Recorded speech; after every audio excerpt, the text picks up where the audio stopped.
और फसलों की एमएसपी के मुद्दे पर इस वक्त केंद्र सरकार की तरफ से कुछ महत्वपूर्ण ऐलान किए जा रहे हैं, सीधे आपको लेकर चलते हैं।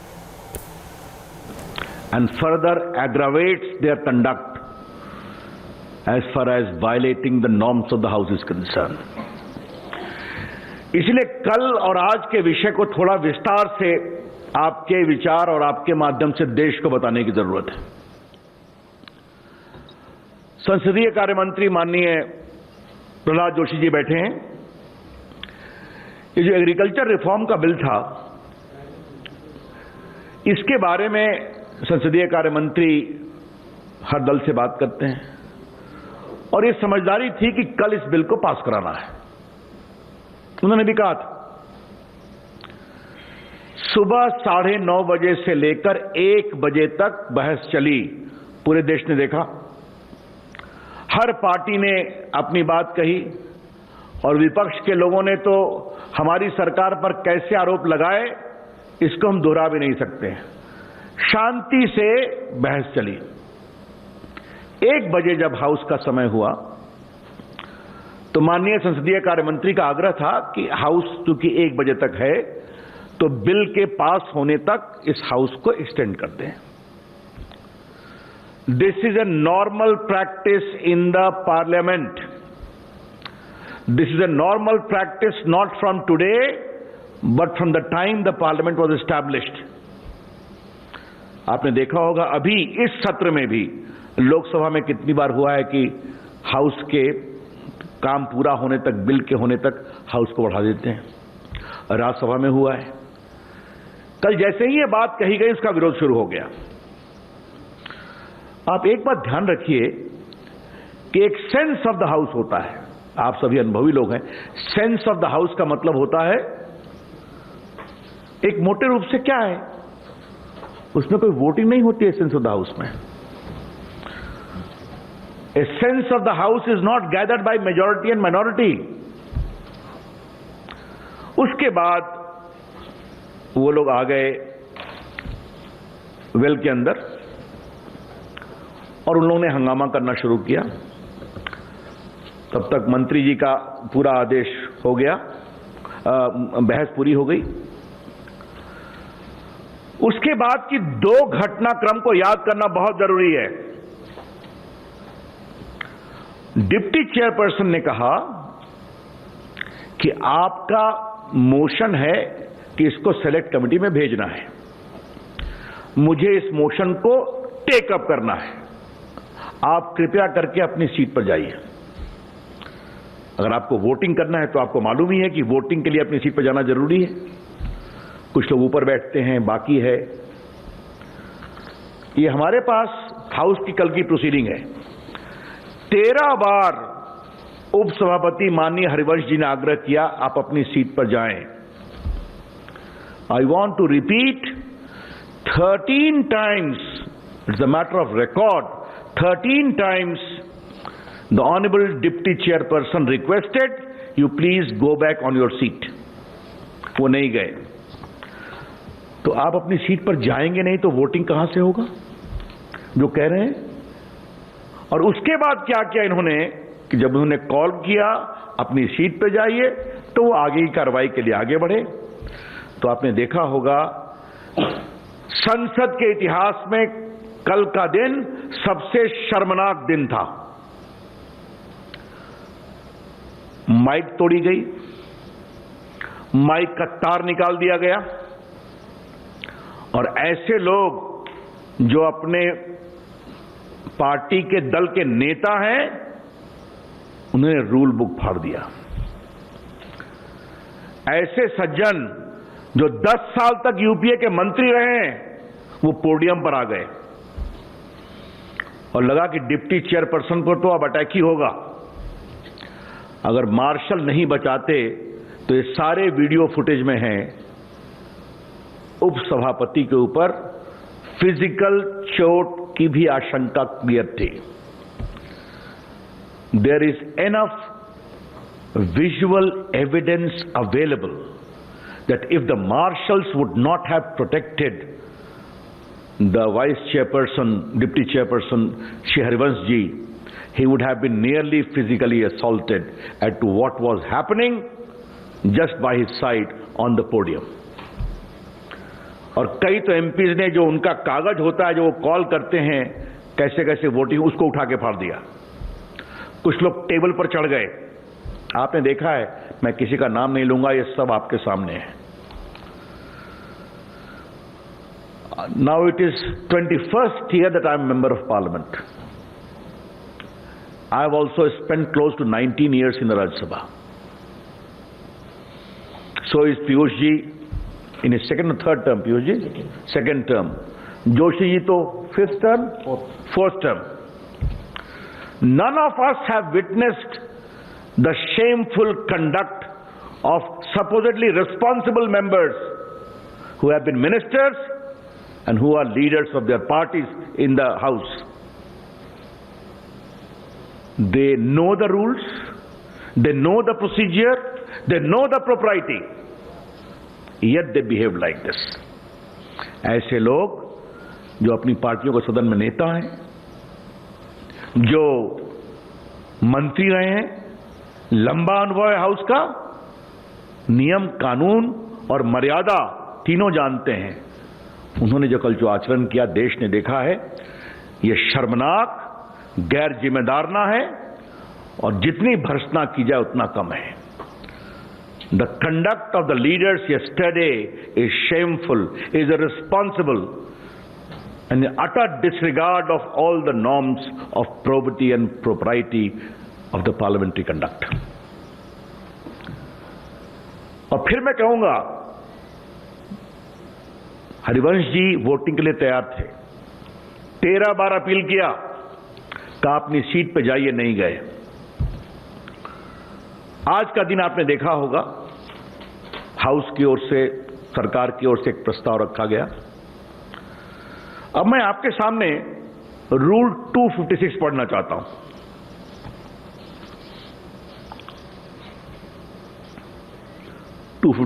Suspension of a member.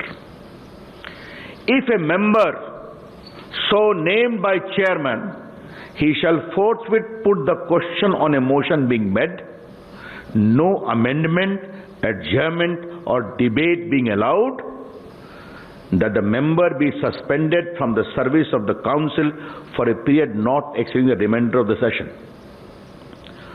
provided that the council made any time on a motion being made, resolve that such session be terminated. अब clause 3 important है.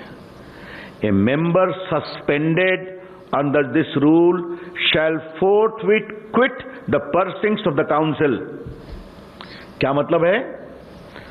अगर किसी मेंबर को रिमाइंडर ऑफ द हाउस के लिए सस्पेंड करने का प्रस्ताव होता है, इस पर न बहस होगी न अमेंडमेंट होगा, और प्रस्ताव के पारित होने के बाद सीधा उस मेंबर को आदेश मानने की कानूनी बाध्यता है कि उसको हाउस से बाहर चले जाना है.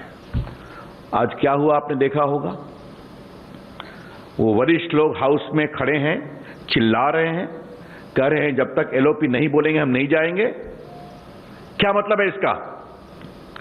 कल भी आपने सदन का माहौल बनाया और आज भी आप वही कर रहे हैं. कल आपने डिप्टी चेयरपर्सन के साथ जो किया, आज आप चेयरमैन के आदेश की अवहेलना कर रहे हैं. तो you will not follow the norms, you will not follow the rules, you will not follow the मर्यादा ऑफ प्रोप्राइटी, और आप डेमोक्रेसी की बात करते हैं. यह कितना उचित है?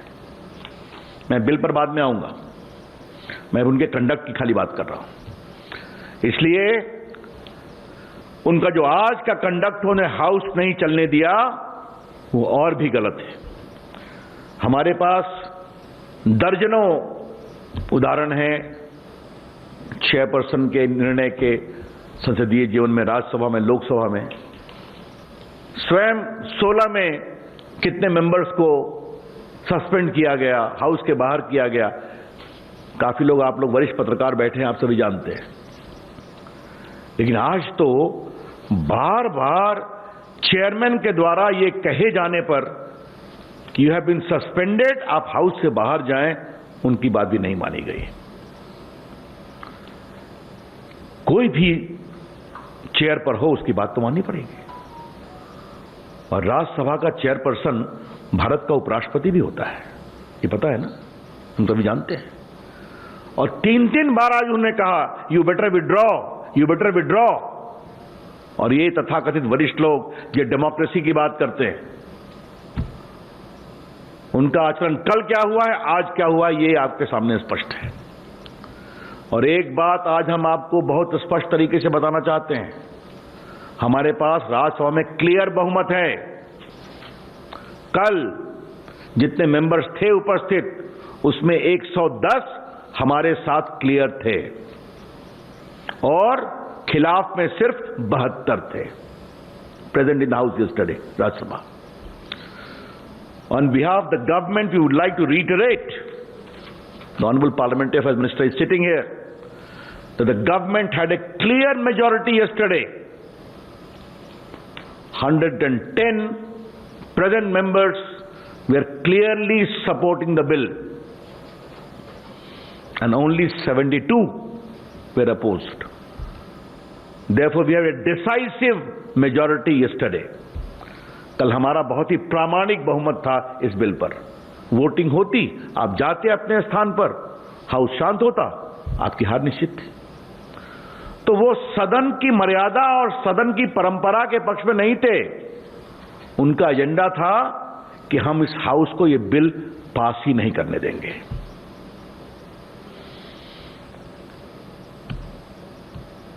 स्वर्गीय अरुण जेटली जी ने एक बार राज्यसभा में बात कही थी, tyranny of the minority. Minority का तानाशाही। क्या है वो? माई वे और हाईवे।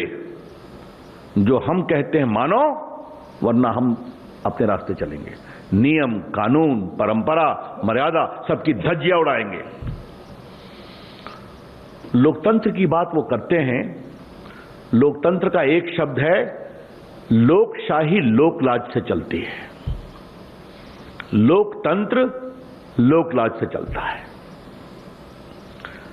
और आप कोई मर्यादा का पालन नहीं करेंगे, आप नियमों का पालन नहीं करेंगे, आप रूल्स को नहीं फॉलो करेंगे, आप माइक तोड़ेंगे, आप उस सभापति के ऊपर एक प्रकार से हमला करने की कोशिश करेंगे। अगर मार्शल नहीं आता तो परेशानी बढ़ती ही बढ़ती।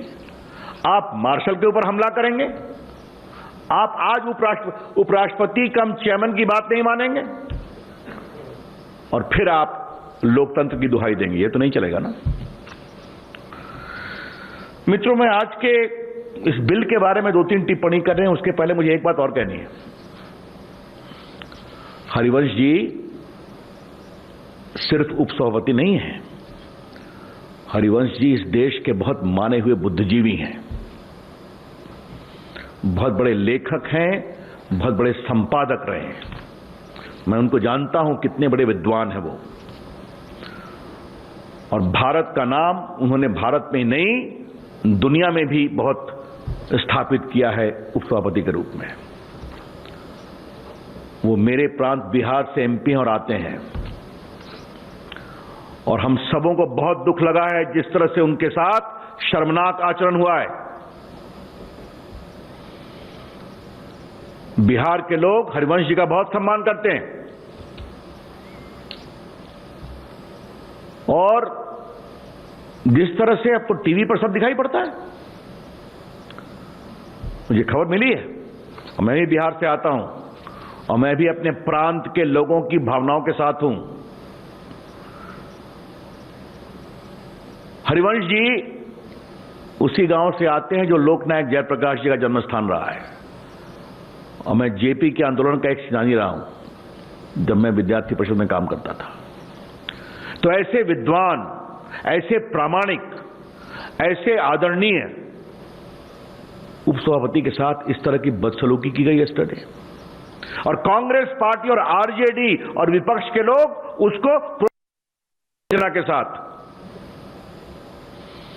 An eminent Indian who hails from Bihar, who has made a mark not only in the country but the globe, was being humiliated, and Congress party and RJD both were encouraging it in the most unabashed manner.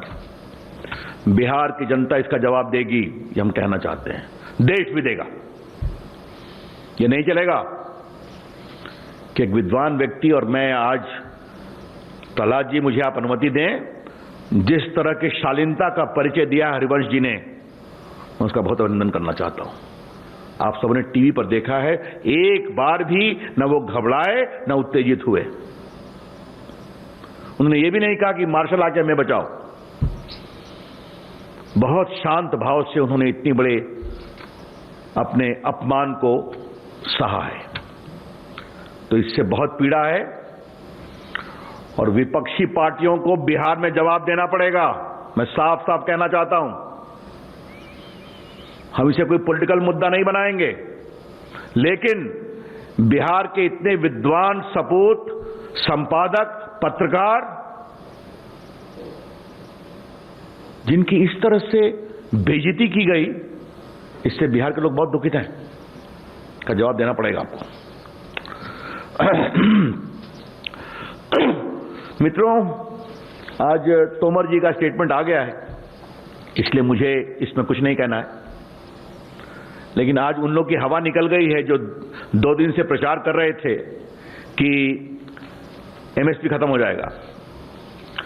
और आज का जो MSP आपने देखा है, तो MS Swaminathan का जो रिकमेंडेशन था कि 50% बढ़ाकर होनी चाहिए, तो 1.5 गुना हमेशा करते रहे।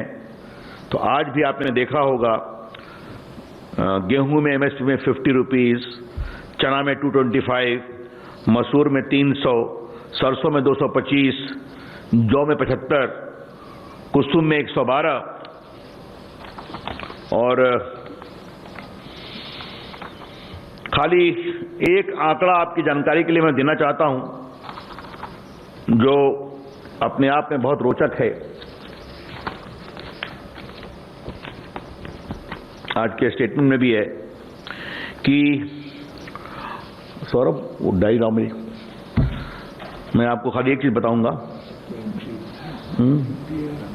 नहीं, मैं आपको बताता हूं कि आपको हम डिटेल चार्ट देने वाले हैं, हमारे पीआईबी की ओर से दिया जाएगा। ये नहीं, मेरी पार्लियामेंट है, ठीक है। और 9 से 14 के बीच में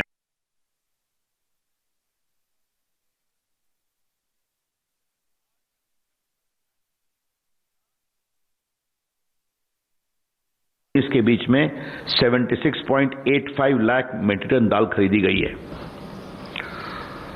हमारे समय में 14 से 19 में, क्योंकि 20-21 चल रहा है अभी, 7 लाख करोड़ रुपए का भुगतान किया गया एमएसपी में, 7 लाख करोड़। और ये यूपीए के 9 से 14 के बीच में किए गए भुगतान का डबल है, दुगना है।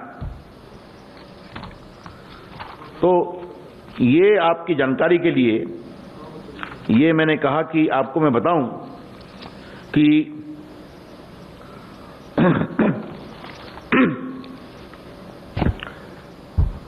यूपीए के समय 9 से 14 टोटल खर्चा किया गया